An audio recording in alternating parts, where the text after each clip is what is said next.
Okay, so we've got a new problem here that's asking us to prepare an income statement for the upcoming year using variable costing and then to repeat that and only to use absorption costing. So if you remember, if we're talking about variable costing, those fixed overhead expenses are computed separately from the variable costs. So we want to separate our variable from our fixed expenses. Those fixed expenses, fixed manufacturing overhead, are treated as period costs. Under absorption costing, those fixed manufacturing overhead costs are treated as product costs.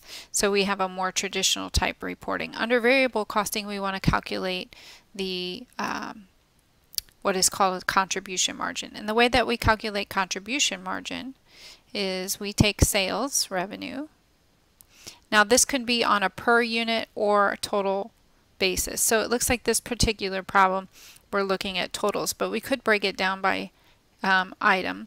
So we start with sales price, then we will subtract our variable costs. So in this case we have two: variable manufacturing overhead costs, which includes direct materials, direct labor, and variable manufacturing overhead, and we have variable operating expenses.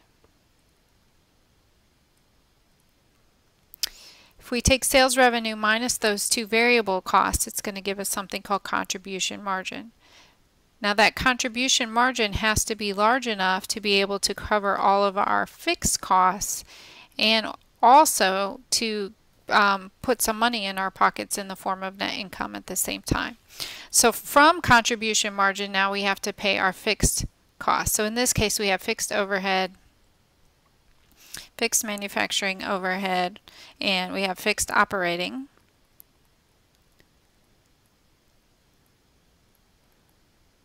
And then those ultimately will give us our net operating income.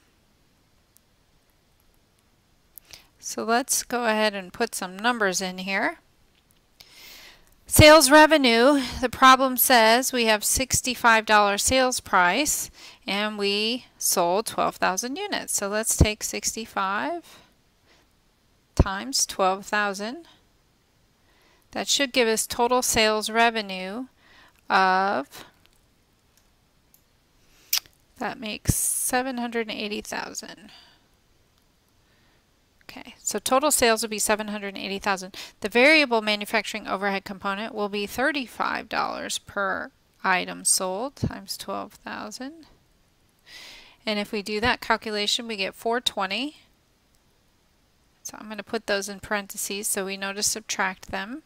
And then we had a $2 variable operating expense times the number of units, 24,000. Okay.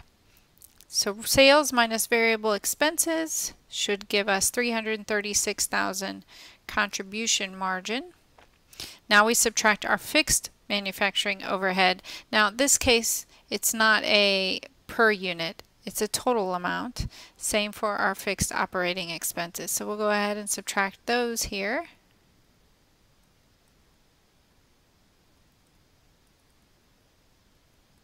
And if we do that, that gives us our operating income at 119,000. Okay, so this is under variable costing. Don't forget that, under variable costing.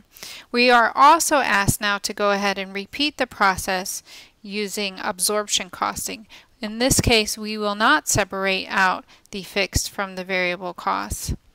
And here is the solution to that one, rather than me writing it up and be kind of sloppy.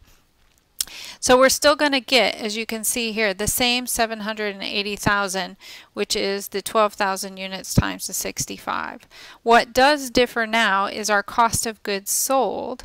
Cost of goods sold is going to be equal to our total manufacturing costs, which were at $35 per unit times the 12,000, which is what we see here, plus the fixed manufacturing overhead. Remember, under typical absorption costing, our total product cost is equal to our direct materials plus direct labor plus manufacturing overhead. There is no distinction in our overhead between fixed and variable components, which is why we just add the 132 here. That gives us gross profit.